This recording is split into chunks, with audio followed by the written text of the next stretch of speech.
साथियों नमस्कार।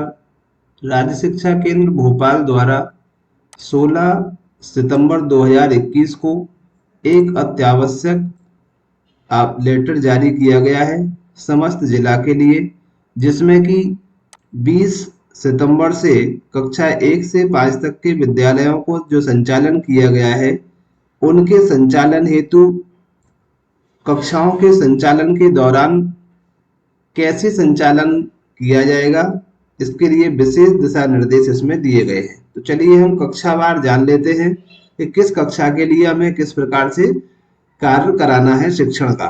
तो सबसे पहले आती है जो महत्वपूर्ण कड़ी है कक्षा 1 और 2। विगत 1.5 सत्र से विद्यालय न खुलने के कारण इनकी पढ़ाई बहुत ज्यादा व्यवधान वाली हुई है।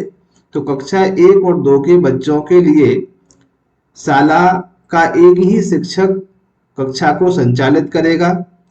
कक्षा 1 के बच्चे 2021-22 में जो कक्षा 1 की पाठ्य पुस्तकें उन्हें प्रदान की गई हैं, उन्हीं के आधार पर उन्हें पढ़ाया जाएगा।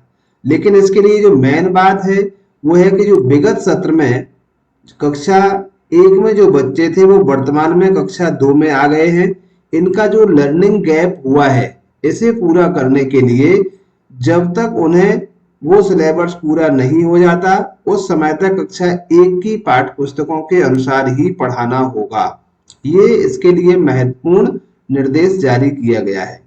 कक्षा 2 के बच्चों के पास यदि पिछले सत्र की पुस्तकें उपलब्ध हैं तो उनसे कक्षा में आने के लिए वही कक्षा 1 की पुस्तकों को लाने के लिए कहा जाए।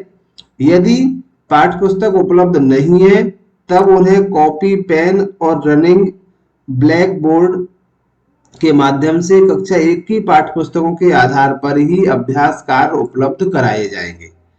कक्षा 1 और 2 के समस्त बच्चों को आगामी आदेश तक, जब तक आगामी आदेश नहीं आ जाता उस समय तक 1 की दक्षताओं पर ही शिक्षण कार्य कराया जाएगा। 2 की पाठ्य पुस्तकों का प्रयोग न किया जाए। जब तक प्रयोग नहीं करेंगे जब तक कि अगला आदेश नहीं आ जाता। इसके पश्चात हम देखते हैं कक्षा 3 से 5 का संचालन कैसे होगा। तो इसके लिए कक्षा 3 से 5 के संचालन के लिए एक समय सारणी दी गई है। सितंबर से लेके और सत्र अंत तक के लिए टोटल 3 भागों में बांटा गया है। पहला है 20 सितंबर से 27 सितंबर तक प्रयास अभ्यास पुस्तिका पर कार्य एवं दक्षता उन्नयन और बेसलाइन टेस्ट का आयोजन किया जाएगा।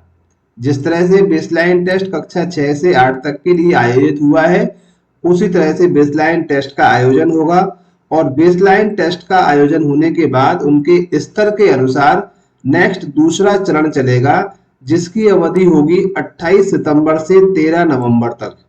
इसमें कक्षा 4 हेतु दक्षता उन्नयन होगा आपका हिंदी, अंग्रेजी और गणित का।